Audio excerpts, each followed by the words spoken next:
Bom dia. Bom dia. A gente vai dar continuidade à série de estudos sobre o Espírito Santo. Vou pedir vocês para abrir em Atos, capítulo 1. A gente vai começar a partir do versículo 1. Em meu livro anterior, Teófilo, escrevi a respeito de tudo o que Jesus começou a fazer e a ensinar até o dia em que foi elevado ao céu, após ter dado orientações pelo Espírito Santo aos apóstolos que escolheram. Depois de ter sofrido, apresentou-se vivo também a eles com muitas provas incontestáveis, aparecendo-lhes por 40 dias e falando das coisas referentes ao reino de Deus. Enquanto participava de uma refeição com eles, ordenou-lhes que não se assentassem de Jerusalém, mas que esperassem a promessa do Pai. Grava essa parte. Mas que esperassem a promessa do Pai, a qual, disse eles, de mim ouvistes. Porque, na verdade, João batizou com água, mas vós sereis batizados com o Espírito Santo dentro de poucos dias. O tema hoje da mensagem é batismo no Espírito Santo. E aqui em Atos ele começa a relatar que Jesus falou para os discípulos que eles deveriam esperar pela promessa do Pai. Ele fala que ele estava numa refeição e ele deveria. E aí agora a gente quer começar a mostrar qual é o contexto em que essa palavra foi liberada. Se você for lá para Lucas, capítulo 24, Lucas 24 ele começa a retratar sobre a ressurreição de Jesus. No capítulo 23, você vai encontrar o relato da crucificação. E é engraçado que Lucas 24 ele começa a falar sobre a ressurreição e você começa a perceber, a partir do versículo 13, que você tem dois discípulos que estão a caminho de Emaús. E aí eu queria que você se atentasse qual era o sentimento desses discípulos. Vamos ler a partir do versículo 13. Nesse mesmo dia, ou seja, no dia em que Jesus ressuscitou, dois deles seguiam para um povoado chamado Emaús, distante de Jerusalém, 60 estádios, e iam comentando tudo o que havia acontecido. Enquanto comentavam e discutiam, o próprio Jesus se aproximou e começou a acompanhá-los. Mas os olhos deles estavam como que fechados, de modo que não o reconheceram. Então ele lhes perguntou: do que estás falando pelo caminho? Eles então pararam tristes. Eu não sei como é que está na tua versão aí. Na minha está assim: eles então pararam tristes. E um deles, chamado Cleópatas, respondeu: és tu o único visitante em Jerusalém que não soube das coisas que ali aconteceram nesses últimos dias? Eles estavam tristes. Para imaginar. O seu mestre, aquele que foi prometido, eles sabiam de todas as promessas acerca de Jesus. Você andou com ele durante 3 anos. Beleza? Você viu o ministério de Jesus, você presenciou o ministério de Jesus. Você estava ao lado dele, enquanto que ele não só falava com ousadia, falava com sabedoria, mas ele realizava sinais e milagres, testificando de que ele era o Messias. Ele não era um homem comum. Ele cativava as pessoas. Ele falava com verdade. Ele não era como os escribas, ele não era como os fariseus. Ele sabia de toda a lei. Mas o coração dele estava em tudo que ele fazia. Então você se tornou íntimo de Jesus. Você começou a andar com ele. E aí, durante 3 anos você foi assim: cara, esse cara é incrível. Não tem ninguém igual a ele. Eu nunca vi um cara que faz as coisas que ele faz. E aí, do nada, enquanto você esperava que houvesse um rei, um político que ia vencer Roma, que ia governar sobre todas as coisas, que ia se assentar no trono, porque eles conheciam as promessas, do nada você perdeu o seu mestre. começa a refletir qual era o sentimento dos discípulos. Depois de andar 3 anos com Jesus, eles perderam o seu mestre. E aí, conforme Jesus vai andando com eles e vai lhe explicando as coisas, tem um momento que os olhos deles são abertos. E aí você começa a perceber um contraste. Vai para o versículo 32, ainda no capítulo 24. E disseram uns aos outros: acaso o nosso coração não ardia pelo caminho, quando ele nos falava e nos abria as Escrituras? Eles estavam tristes, mas conforme Jesus foi falando sobre as Escrituras, o coração deles começou a arder. Houve uma mudança aqui. Eles reconheceram Jesus. Os olhos deles foram abertos. E aí, de tristeza, eles começaram a ter o coração aquecido. Ardendo os nossos corações dentro de nós. E aí, Jesus ele aparece para os 12. Para os 12 não, né? Vai lá para o versículo 49.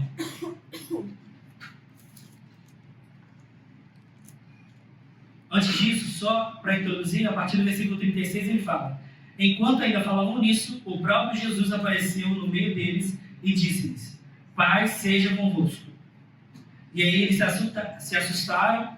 Jesus mostrou a marca. E aí no versículo 49 fala assim: envio sobre vós a promessa de meu Pai, mas ficai na cidade até que do alto sejais revestidos de poder.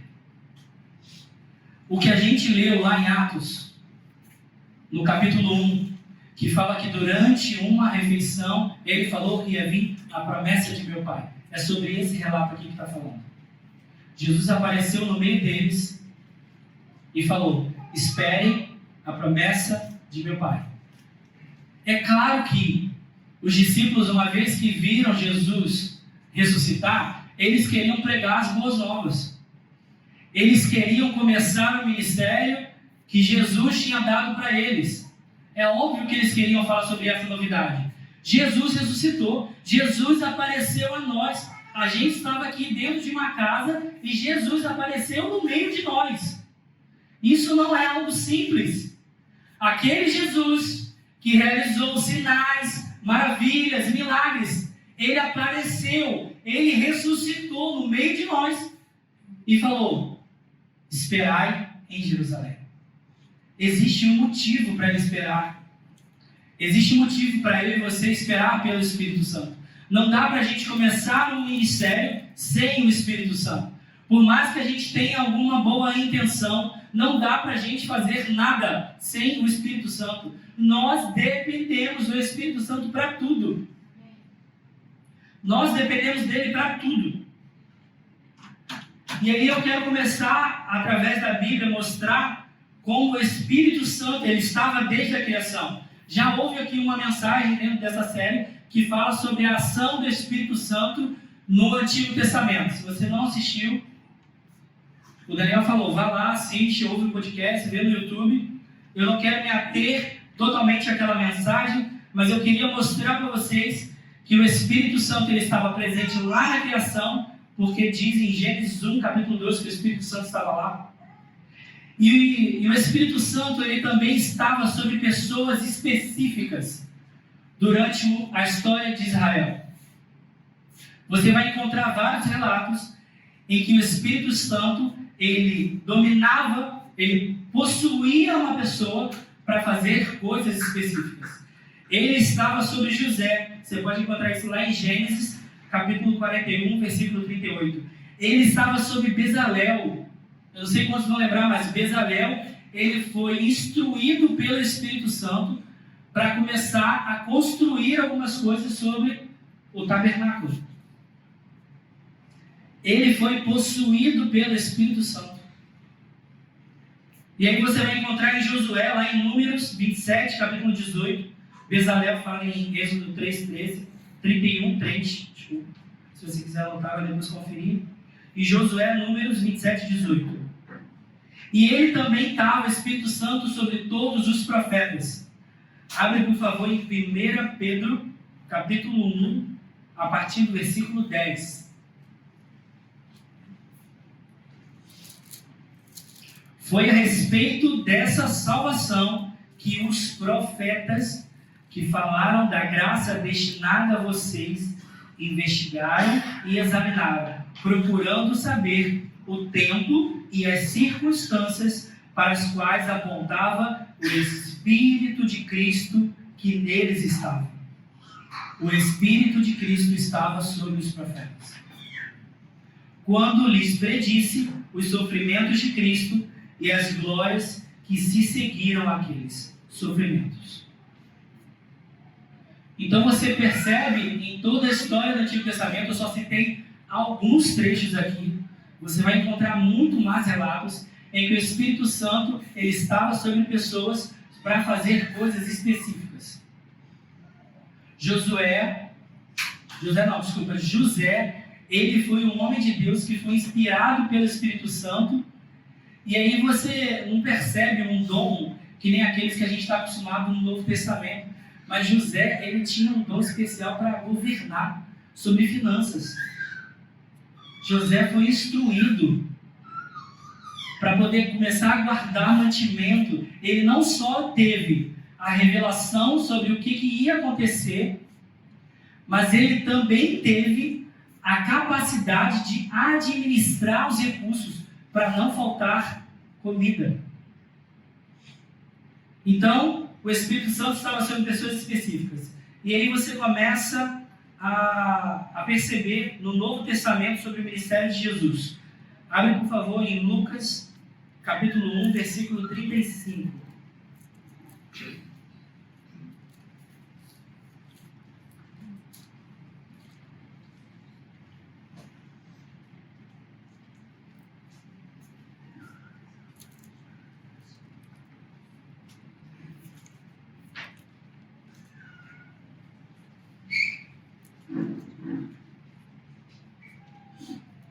Eu vou ler a partir do versículo 34.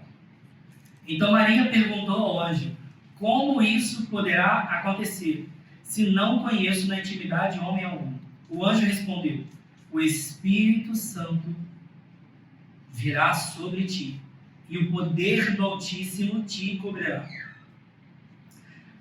com a sua sombra. Por isso, aquele que nascerá será santo e será chamado Filho de Deus. Desde a concepção, você começa a perceber que o Espírito Santo estava presente no ministério de Jesus. Em Lucas, também capítulo 3, versículo 22, vai contar sobre o batismo de Jesus. E o batismo de Jesus também é algo incrível para a gente observar a Trindade em movimento. Porque Jesus está ali sendo batizado, o Pai do céu fala: esse é meu Filho amado, e o Espírito Santo ele desce de forma corpórea sobre Jesus. Você percebe a Trindade funcionando de maneira plena. E aqui teve um trecho que a Carol ministrou algumas semanas atrás, que assim, eu achei incrível, quando ela falou que entre a Trindade não há concorrência. Na Trindade não há concorrência. Um não quer ser maior do que o outro. Eles não estão competindo. Na Trindade não há concorrência. E aí você começa a ler em Lucas, capítulo 4, vai falar, logo depois do batismo,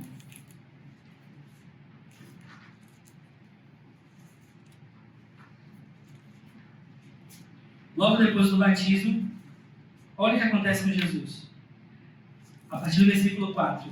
Na plenitude do Espírito Santo, Jesus voltou do Jordão e foi levado pelo Espírito para o deserto.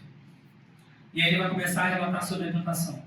Jesus estava na plenitude do Espírito Santo. Ele estava totalmente cheio.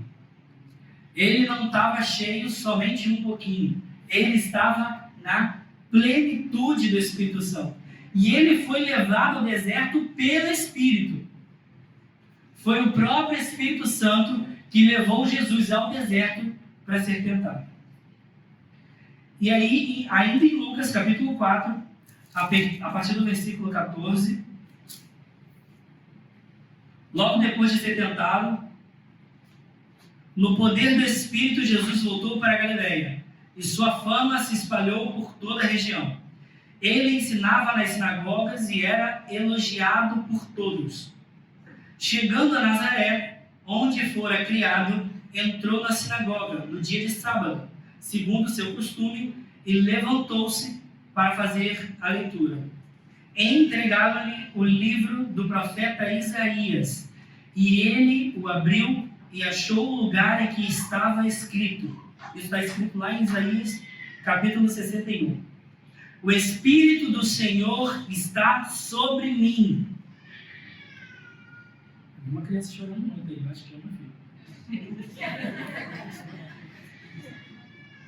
O Espírito do Senhor está sobre mim, porque me ungiu para anunciar boas novas aos pobres, e enviou-me para proclamar libertação aos presos e restauração da vista aos cegos, para pôr em liberdade os oprimidos e para proclamar o ano aceitável do Senhor.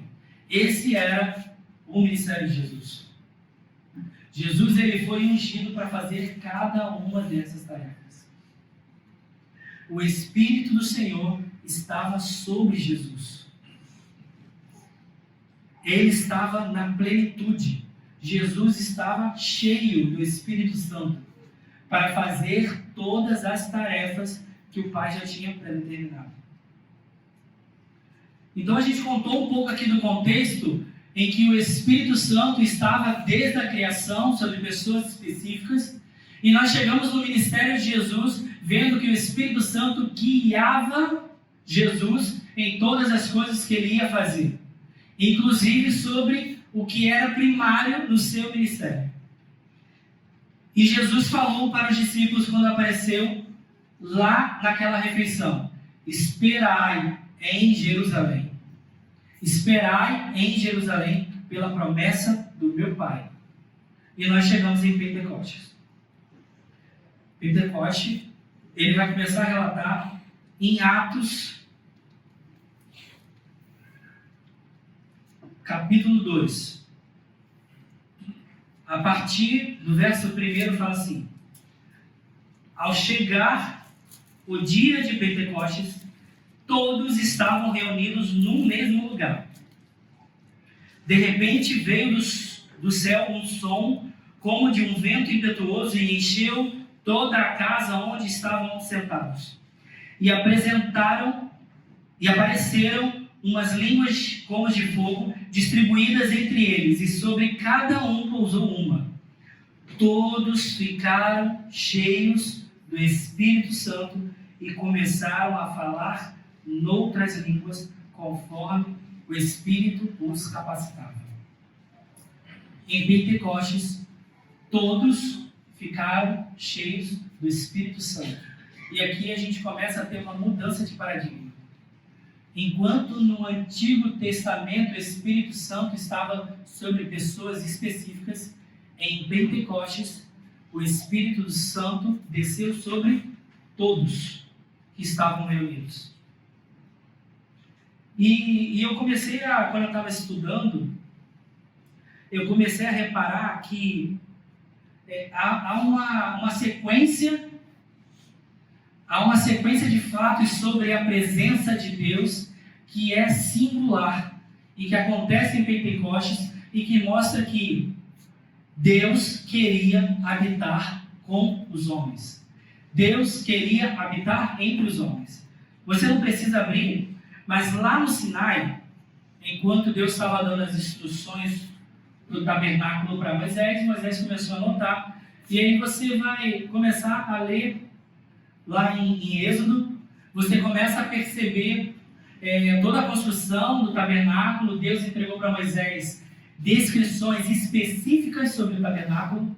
Então tinham cores específicas sobre tecidos, tinham medidas sobre o pátio, sobre o Santíssimo Lugar, sobre todos os itens que seriam utilizados, que material que eles deveriam utilizar. Em um momento era prata, em um momento era bronze, em um momento era ouro. Isso tudo foi entregue. E aí, em Êxodo 40, a partir do versículo 33, fala assim: finalmente Moisés armou o pátio ao redor do tabernáculo e colocou a cortina à entrada do pátio. Assim, Moisés terminou a obra. Moisés terminou a obra. Olha o que acontece em seguida. Então, a nuvem cobriu a tenda do encontro e a glória do Senhor encheu o tabernáculo. Moisés não podia entrar na tenda do encontro, porque a nuvem estava sobre ela e a glória do Senhor enchia o tabernáculo. Sempre que a nuvem se erguia sobre o tabernáculo, os israelitas seguiam. A glória do Senhor encheu o tabernáculo. Isso é real. Isso aconteceu.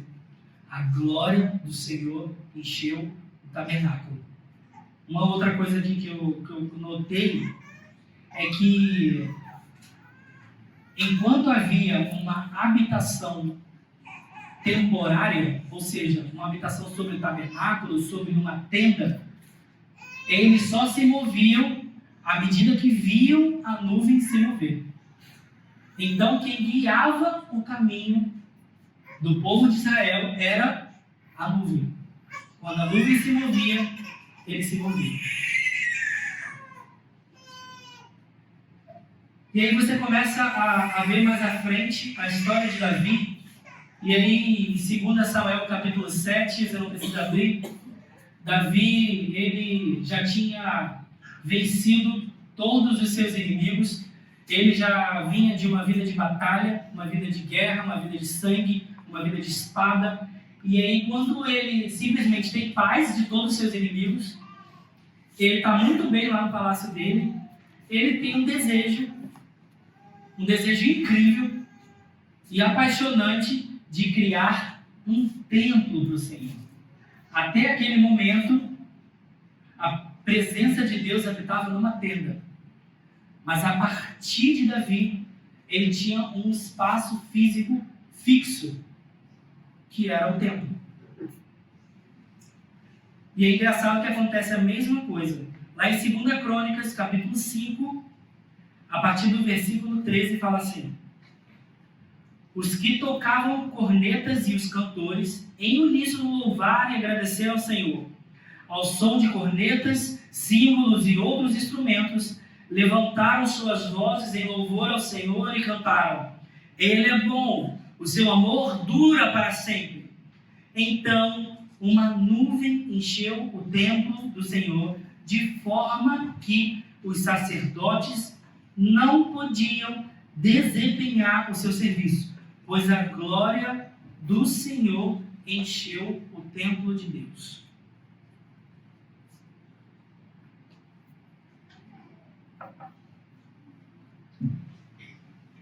Mas aí talvez você esteja me pensando aqui agora, o que isso tem a ver com o Pentecostes? Você falou sobre o tabernáculo, você falou sobre o templo, você falou que quando terminou a construção de hábitos, de ambos, a presença do Senhor ocupou o espaço. Mas abre a sua Bíblia, por favor, em Efésios capítulo 2. Difícil hoje, né? É a primeira vez, gente. Primeira vez. Efésios capítulo 2. A partir do versículo 19. Portanto, vocês já não são estrangeiros nem forasteiros, mas concidadãos dos santos e membros da família de Deus, edificados sobre o fundamento dos apóstolos e dos profetas, tendo Jesus Cristo como pedra angular, no qual todo edifício é ajustado e cresce para tornar-se um santuário santo no Senhor. O que está falando aqui? Está falando da igreja. Está falando sobre o fundamento da igreja. Nele, vocês também estão sendo juntamente edificados para se tornarem morada de Deus, por seu Espírito. Nós estamos sendo edificados. A igreja é a habitação de Deus nesse tempo. Eu quis mostrar que, desde o tabernáculo, lá no Sinai, quando Deus entregou todas as instruções para a construção, Deus ele tem um desejo. Ele quer habitar. Ele quer habitar na sua igreja. Deus ele começa a mostrar o coração dele. Ele quer habitar. Ele não quer um lugar temporário como era o tabernáculo. Ele não quer habitar em um edifício feito por homens, como lá no templo. Ele quer habitar na sua igreja. O próprio Deus quer habitar na sua igreja. E é isso que começa a ser lido através de Pentecostes. O próprio Deus habitando dentro de nós. O próprio Deus habitando na sua igreja. E aí em Pentecostes você começa a observar alguns sinais. Se você está me dizendo que o Espírito Santo foi derramado sobre todas as pessoas lá em Pentecostes, qual é o sinal? Qual é a consequência de ser cheio do Espírito Santo? O primeiro que eu encontrei, e essa não é uma lista extensiva, é só para ampliar o nosso entendimento. Então eu te aconselho que você leia todo o capítulo de Atos e continue lendo a história do Espírito Santo na igreja. Eu pensei algumas coisas aqui que me saltaram aos olhos durante a leitura, mas essa definitivamente não é uma lista completa, plena. Em Atos 2, a partir do versículo 12, fala assim: e perplexos e pasmos, todos diziam uns aos outros: o que isso quer dizer? Mas outros, zombando, diziam: eles estão embriagados com vinho. O primeiro sinal que eu enxergo quando a gente está cheio do Espírito Santo é embriaguez. E o que isso quer dizer? Por que embriagado? Porque quando você está embriagado, você não tem mais domínio sobre as suas ações e sobre as suas emoções. Você estará tão cheio de Deus que você não vai conseguir fazer mais a tua vontade. E aí, quando eu percebo que as pessoas olhavam para eles que estavam cheios do Espírito Santo e diziam: eles estão embriagados, surgiu uma dúvida. E eu ouvi isso do Leandro Vieira. E eu falei assim: cara, isso aqui acabou comigo. Será que eu e você, será que nós podemos ser acusados de embriaguez? Será que o Espírito Santo está tão dentro de nós que a gente não leva uma vida normal a ponto de ser acusado de estar bêbado? Será que a nossa vida é tão normal que a gente não se diferencia das pessoas? E essa semana aconteceu um episódio comigo que parece que foi um soco no estômago. Acho que foi quarta ou quinta-feira. Eu trabalho perto ali do Saara, perto ali do Campo de Santana, e eu fui com 2 amigos meus para dar uma volta. Eu queria tomar um café, mas aí eles decidiram comprar um bolo. Eu, beleza, vamos lá, vamos rachar um bolo. E aí a gente foi lá no Saara, atravessamos ali o Campo de Santana, e aí nós fomos numa loja. A gente foi na Valzira, muito bom, pessoal. E aí a gente pediu um bolo e tal, a gente estava escolhendo o sabor, e um colega meu, que não é cristão, ele começou a puxar conversa com a pessoa que estava no caixa. Começou a bater papo e tal, vendo os valores, negociando como se pudesse, né? A tabela era fixa lá, não tinha desconto, né? Mas ele tentou. E aí ele estava falando com ela, brincando, vendo os sabores que tinha, conversando e tal, não sei o quê. E aí pediu prato para ela, falou, poxa, tu tem prato aí, não sei o quê. Pô, precisa de ter, pô, não tem prato. Falou, não, vou arrumar para você. Aí ela conseguiu uns pratinhos, deu pra gente, não sei o quê. E aí a gente saiu dali e eu comecei a brincar com ele. Eu falei, cara, tu é muito galantinha boa, né? Começou a puxar conversa com a menina e tal, não sei o quê. E ele é bom de papo e tal, todo extrovertido.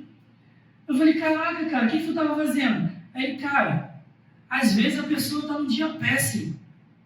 Ela está mal o dia todo. E aí aquilo ali foi um momento de risada, de alegria. E aí ela teve um dia bom. Quando ele falou isso comigo, me deu um soco no estômago. Porque eu falei assim, eu que tenho o Espírito Santo morando dentro de mim, não fui incapaz de fazer isso. Eu deveria ser a pessoa que causasse alguma mudança no ambiente. Podia parecer uma coisa comum, comprar um bolo, mas aquela vida podia ter sido transformada.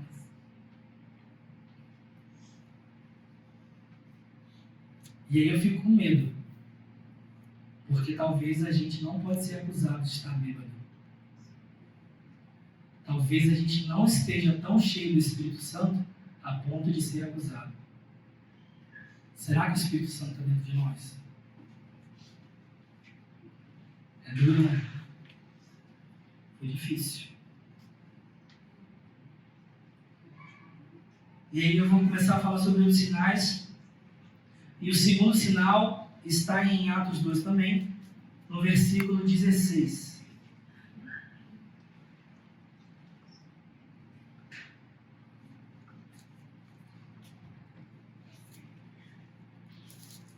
Eu vou ler a partir do versículo 15.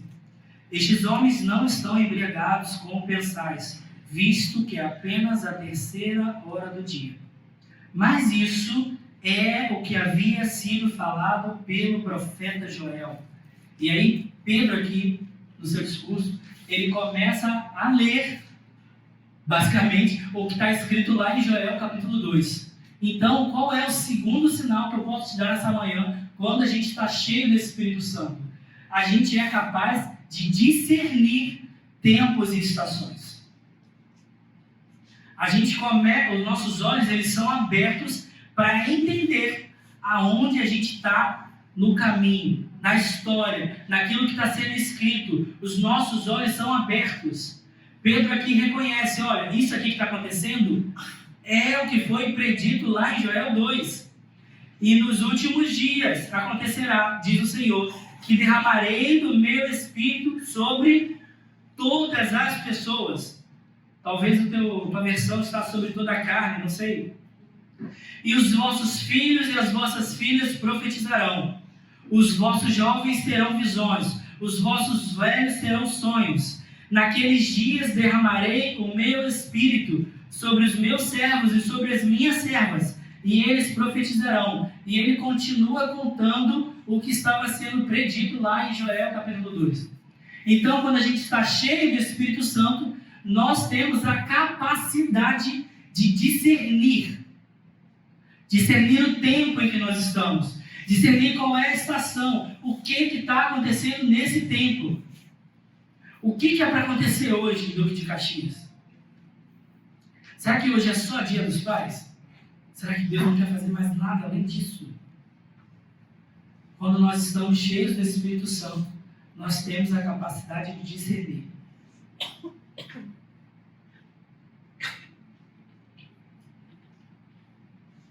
Próximo sinal do preenchimento do Espírito Santo sobre nós. Cumprimento da missão da igreja.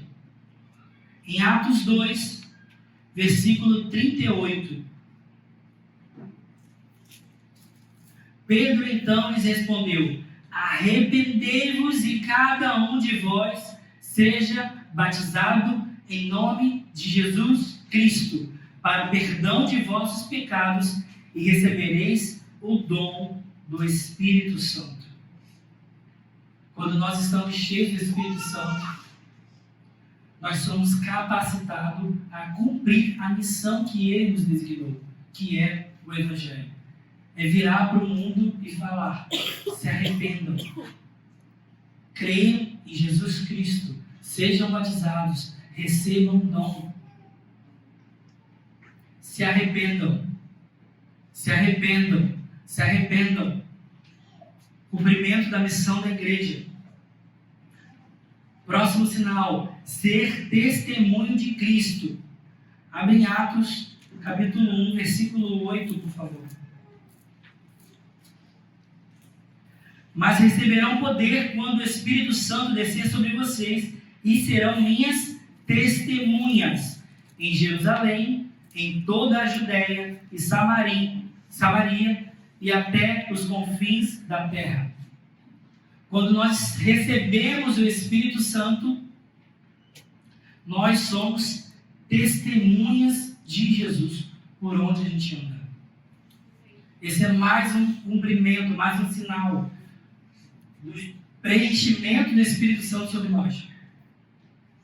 E aí é engraçado que em Atos você começa a ver o cumprimento dessa palavra. Jesus falou assim: vocês vão receber poder e vão ser minhas testemunhas em Jerusalém.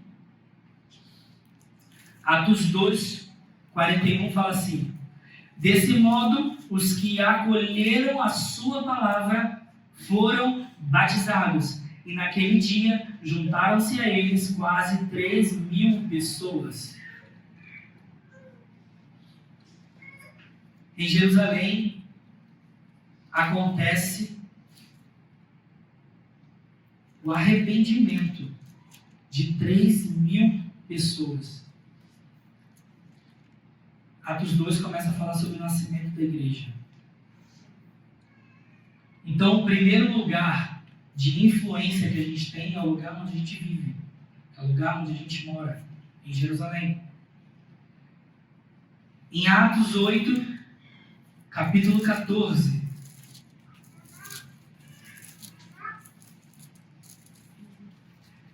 Em Jerusalém, os apóstolos souberam que o povo de Samaria havia recebido a palavra de Deus e enviaram-lhes Pedro e João, os quais, tendo descido, oraram por eles, para que recebessem o Espírito Santo, pois ele ainda não havia descido sobre nenhum deles, mas haviam sido apenas batizados em nome do Senhor Jesus. Então, lhes impuseram as mãos e eles receberam o Espírito Santo. A segunda cidade, que Jesus falou lá em Atos 1, em que eles seriam testemunhas, chegou em Samaria. Vamos para Atos 10 agora.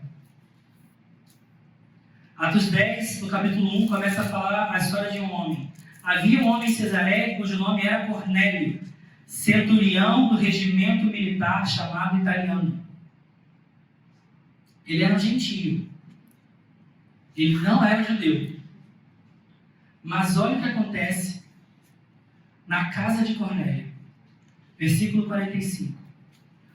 Os crentes que eram da circuncisão, todos os que tinham vindo com Pedro, admiraram-se de que o dom do Espírito Santo também fosse derramado sobre os gentios. Os crentes que eram da circuncisão, todos os que tinham vindo com Pedro, admiraram-se de que o dom do Espírito Santo também fosse derramado sobre os gentios. O Espírito Santo virá sobre todas as pessoas. Não há limitação. É até os confins da terra. Os discípulos lá em Atos 1, versículo 8, eles falaram: vocês vão ser minhas testemunhas em Jerusalém, em toda a Judéia, em Samaria e até os confins da terra. E aí você começa a ler o livro de Atos e você percebe esse crescimento da igreja. Você percebe que o Espírito Santo vai alcançando todas as pessoas em todos esses lugares. E talvez agora você esteja me perguntando: pô, mas e o que é o batismo com o Espírito Santo? O que afinal é o batismo com o Espírito Santo? Abre, por favor, em Efésios, capítulo 1, versículo 13 e 14.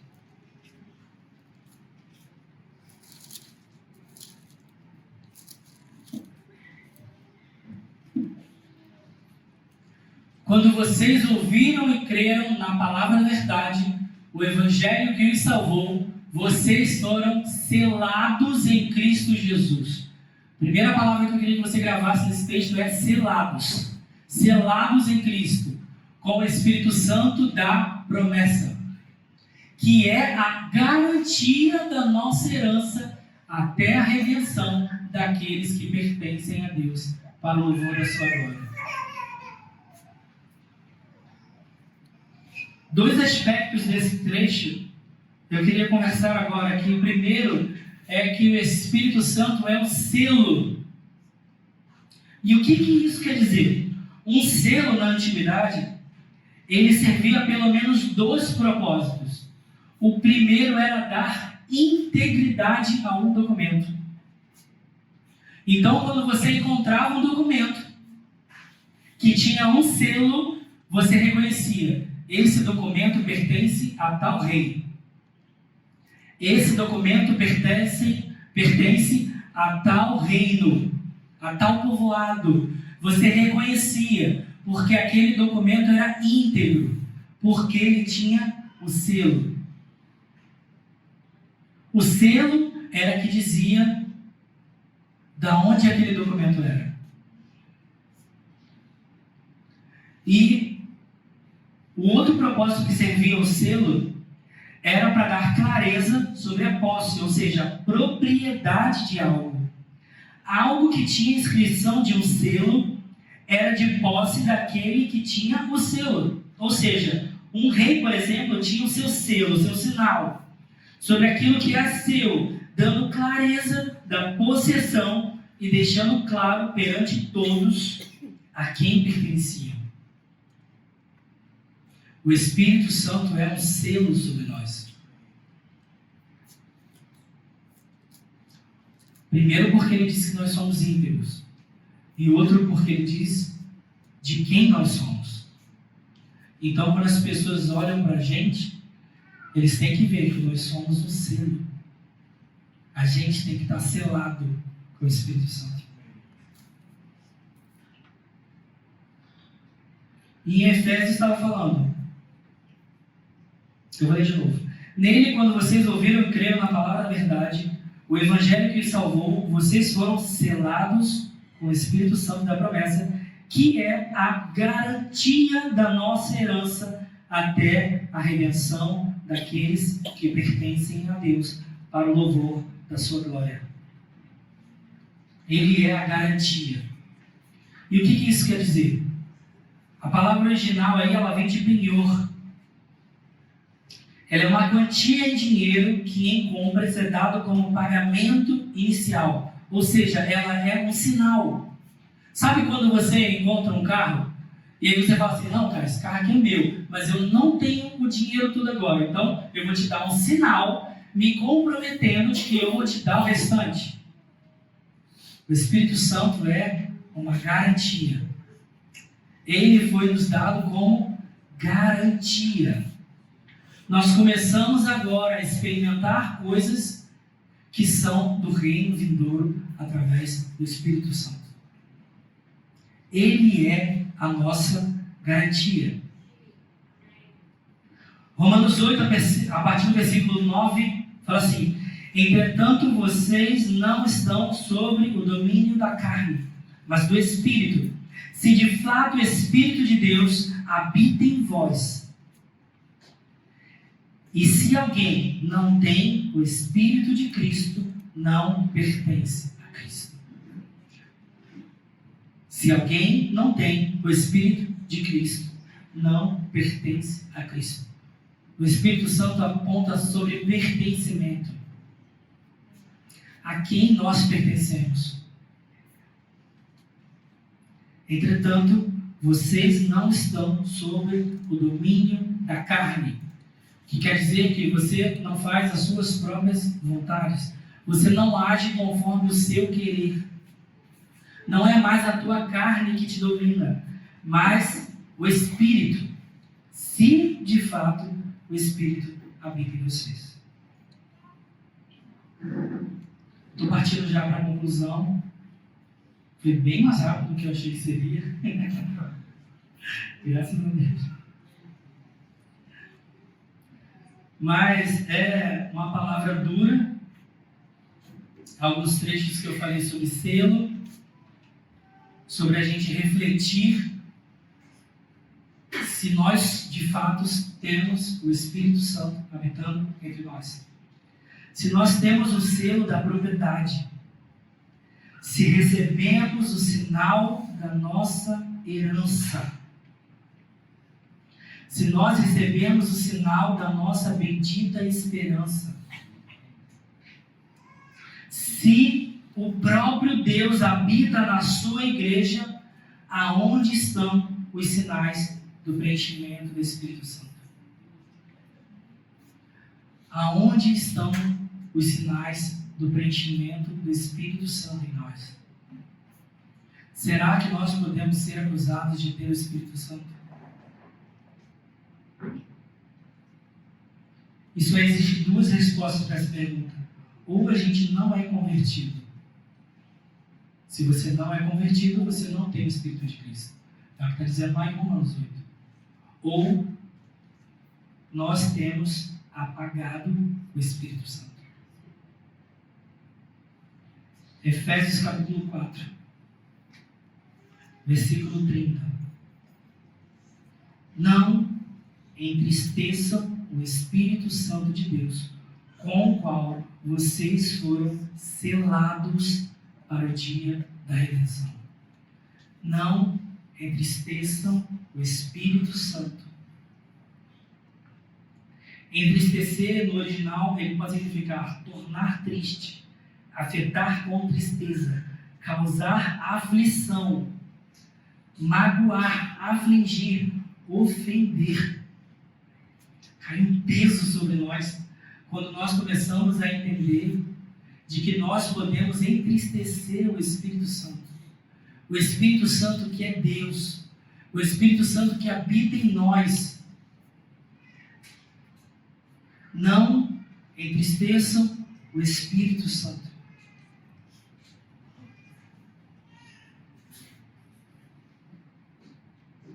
Os músicos podem tomar os instrumentos, por favor.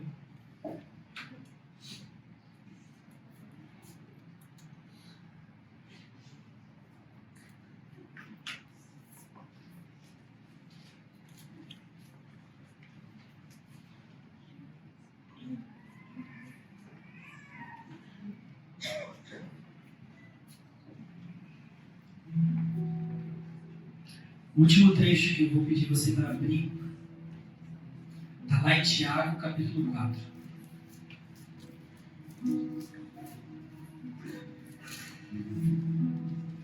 Mas antes de ler, eu queria que você refletisse sobre tudo que foi dito aqui. Refletisse de que o Espírito Santo ele estava na fundação do mundo. O Espírito Santo ele se apossava sobre pessoas específicas. Jesus não fazia nada a não ser através do Espírito. O Espírito Santo estava na concepção de Jesus, estava no batismo de Jesus. O Espírito Santo estava sobre ele para ele executar a obra a qual ele foi designado. O Espírito Santo levou ele para o deserto para ele ser tentado. O Espírito Santo permanecia sobre Jesus. E a partir de Pentecoste, o Espírito Santo desce sobre toda a carne, sobre todos. E as pessoas começam a ficar embriagadas. Você não consegue mais reconhecer uma pessoa que tem o Espírito Santo. Ela é diferente. Aquilo que ela fazia antes, ela não faz mais, por causa do Espírito Santo que habita nela. As vontades que ela tinha antes, ela não tem mais, por causa do Espírito Santo que habita nela. Ela é capacitada para ser testemunho de Cristo aonde ela for. Seja numa padaria, seja no trabalho, seja na faculdade, em qualquer lugar. Quando nós temos o Espírito Santo, nós somos capacitados para ser testemunha de Jesus.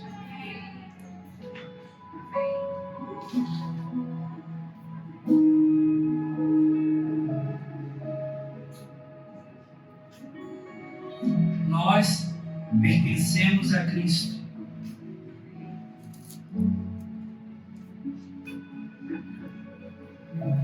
O Espírito de Deus habita em nós.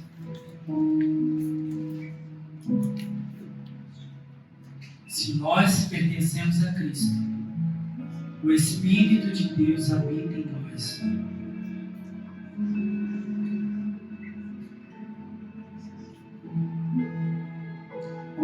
Tiago 4, versículo 5.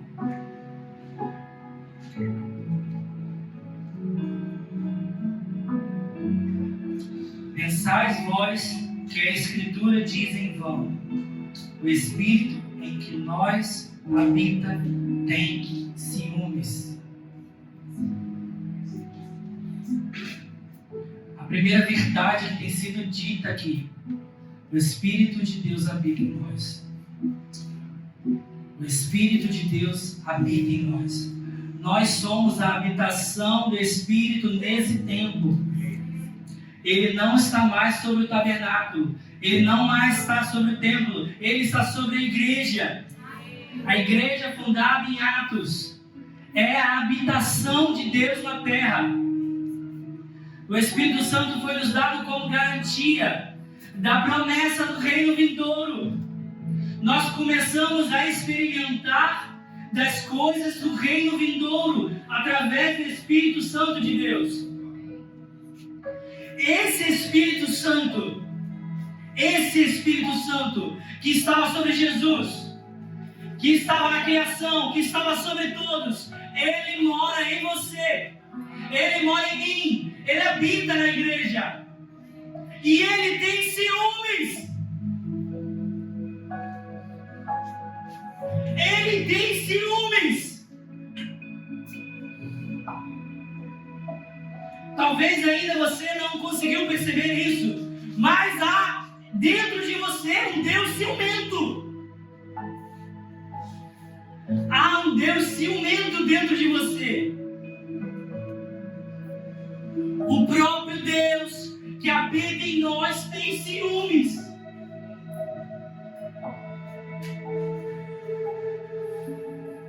E depois dessas verdades, nós precisamos reconhecer que nós temos apagado o Espírito Santo, que nós temos afligido o Espírito Santo, que nós estamos magoando o Espírito Santo, que nós temos ofendido o Espírito Santo, porque talvez nós não podemos ser acusados de que temos o Espírito de Deus sobre nós. Ele é ciumento. Ele não te divide com ninguém. Ele é ciumento. Ele é único. Ele quer ser o único na nossa vida. Não há outro Deus. Não há outro Deus. Ele é único. Ele é ciumento. Feche seus olhos, por favor. Senhor, nós te agradecemos por causa da tua santa palavra que foi revelada a nós nessa manhã. Obrigado por ela, Pai.